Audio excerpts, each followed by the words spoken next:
जगन्नाथादि चतुर्धामृतयो अभयपदारविंद दिवळे सचंदन भक्तिपूर्ण मंत्रपुष्पांजलि समर्पयामि।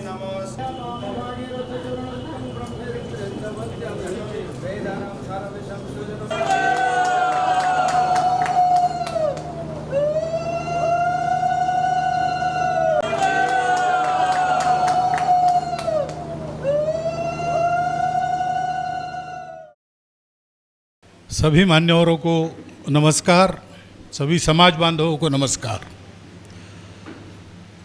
और समाज को पथ प्रदर्शन करना ये हमारा काम नहीं है, हम तो समाज की सेवा करने वाले लोग हैं। अपने समाज का ये भाग्य है, पूरे भारत में जितने लोग बसते उनके लिए पहले ही पथ प्रदर्शन हो चुका है।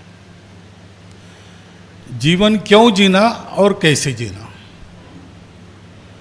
और ये भी बताया है कि ऊपर से दिखने वाला जो तरीका है वो समय के अनुसार बदलता है। तो सत्ययुग में प्रत्येक व्यक्ति अपनी जो तपश्चर्या करता था, साधना करता था, परिश्रम करता था, उसके अनुसार उसको फल मिलता था। फिर त्रेता युग में वो मंत्रों की शक्ति से काम लेता था, द्वापर युग में वो अस्त्र शक्ति से काम लेता था, और कलयुग में मिलजुल के रहना एक बड़ी शक्ति बनता है।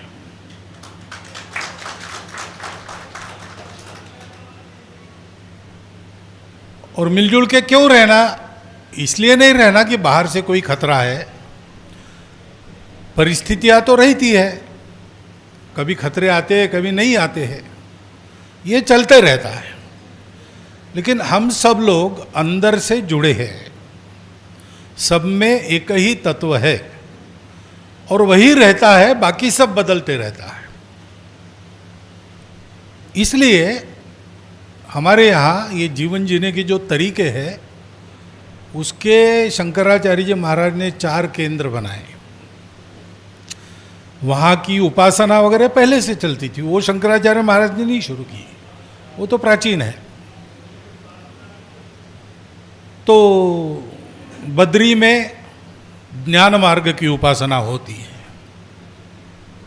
द्वारका में कर्मयोग की उपासना होती है, श्रृंगेरी में योग, सतत जुड़े रहना उस तत्व से, इसके लिए साधना होती है, और पुरी में जहाँ जगन्नाथ जी है वहाँ भक्ति की साधना होती है, क्योंकि कलयुग में भक्ति सर्वश्रेष्ठ है।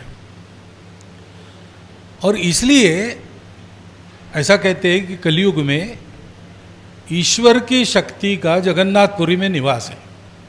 जगन्नाथपुरी के मंदिर में स्वयं जगन्नाथ निवास करते हैं, उनके कलयुग के लिए वो उनका मकान है, तो वहाँ वो स्वयं रहते हैं। और इसलिए वहाँ जो बताया है, एक अपना 4 धाम में एक धाम पुरी है। तो पुरी में शंकराचार्य महाराज का जो मठ है, गोवर्धन आमनाय कहते हैं, तो एक मठ को एक महावाक्य है। वहाँ के मठ को वाक्य दिया है प्रज्ञानम ब्रह्मम, यानी सोच समझ के रहो, जान कर रहो कि वो है। और ये हमारे भगवान ऐसे है, कलयुग में उनका जो दिव्य रूप, चमत्कृति वाला रूप, वो उन्होंने नहीं धारण किया, वो वहाँ पर एक सामान्य रूप लेके आए, अपने भाई और बहन के साथ आए। विराजते बलभद्र सुभद्रा, वहाँ रहते और सोते नहीं हैं, दुनिया के रक्षण की चिंता करते हुए जागते रहते, सामान्य रूप धारण करते और हमसे दूर नहीं रहते। हमको संकोच न हो इसलिए हमारे जैसे ही रहते हैं, बीमार भी पड़ते हैं, उनका अपनी पत्नी से झगड़ा भी होता है, वापस आने पर घर का दरवाज़ा बंद मिलता है तो पत्नी को समझाना पड़ता है, साड़ी वाड़ी लेके आते हैं वहाँ से एक विशिष्ट स्थान से, वो सब देने के बाद पत्नी प्रसन्न होती है, तब दरवाजा खुलता है। और बार बार जन्म भी लेते हैं। नव कलेवर क्या हर 11 साल में होता है? हाँ, 11 साल। हाँ, तो और बताते हैं कि कलेवर बदलेगा, मैं तो वही हूं। वो दारू ब्रह्म है जो किसी ने देखा नहीं, वो दारू ब्रह्म इस कलेवर से उस कलेवर में जाता है। और ये सारा जो कलेवर है भगवान का, वो तैयार करने में वनवासियों से लेकर तो राजा तक, पुरी के महाराज तक सब लोग शामिल हैं। तो सर्व सामान्यों के लिए अत्यंत सुलभ होकर उनके सामने अपना उदाहरण रखते हैं कि जीवन में ये सब ताप सब चलते हैं, अच्छे दिन भी रहते हैं, झगड़े वगड़े भी होते हैं, सारा रहता है, लेकिन जानकर रहो कि एक सत्य है जो सबको चलाता है और उसमें से पार हो जाओ। और ये दूर से नहीं बताते, उपदेश नहीं करते, स्वयं हम में रहकर, हमारे जैसा रहकर ये सारा करते हुए स्वयं के उदाहरण से हमको बताते। अब हम संघ के लोग जानते हैं, लेकिन हमारा ऐसा रहता है कि ये शिविर रहते हैं हमारे। तो उड़ीसा में भी रहा रथ यात्रा के समय, तो भी वर्ग में रहता हूँ, तो वहाँ जाना वगैरह होता नहीं है, वर्ग के बाहर जा नहीं सकते। लेकिन इस बार ऐसा मौका मिला कि वर्ग का प्रवास परसों समाप्त हुआ और आज भगवान का पहला दर्शन है। तो गणेश जी ने अब कहा तो मुझे बड़ा आनंद हुआ। पुरी जाना तो संभव नहीं था, अगस्त में जाऊंगा, शंकराचार्य जी महाराज को भी, उनके भी दर्शन करूंगा, जगन्नाथ पे दर्शन भी करूंगा, परंतु वो तो बाद में होगा। आज जब वो बाहर आते हैं, वो पहला दर्शन उनके घूमने के लिए जाने के पहले ये करने का यहाँ घर बैठे सौभाग्य मिला नागपुर में। इसके लिए उनकी कृपा तो है ही, और उनको धन्यवाद देना भी, क्या धन्यवाद देना, सब वही चलाते हैं, तो ठीक ही है। लेकिन आप लोगों के कारण मुझे ये सौभाग्य मिला, आपने बुलाया, नहीं तो मैं आ भी नहीं सकता। तो इसके कारण मैं आपका अत्यंत धन्यवाद करता हूँ।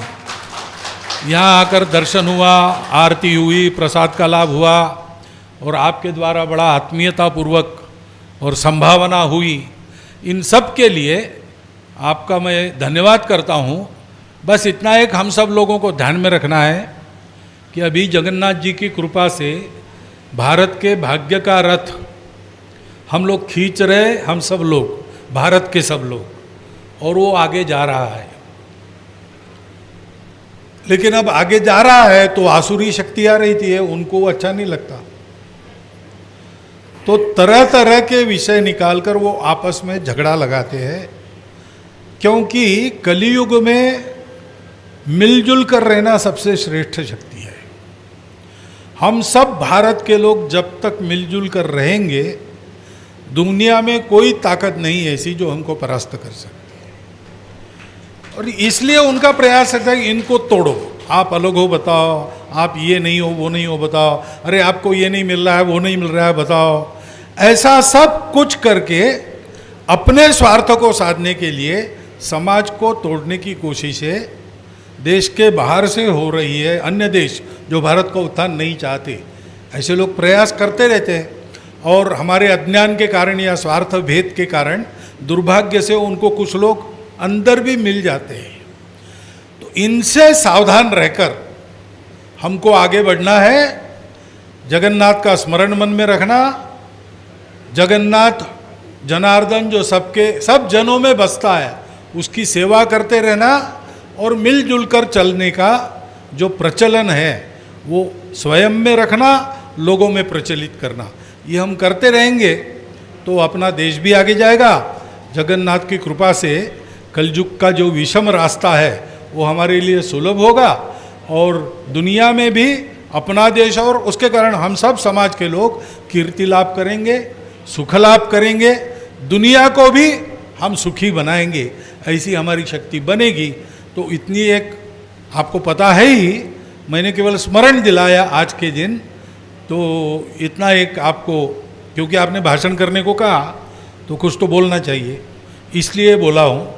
लेकिन ये आपने सुन लिया, इसलिए आपका धन्यवाद करता हूँ और श्रीमद् जगन्नाथ के चरणों में मेरा भक्तिभाव वंदन अर्पण करते हुए 4 शब्द मेरे समाप्त। जय जगन्नाथ। जय।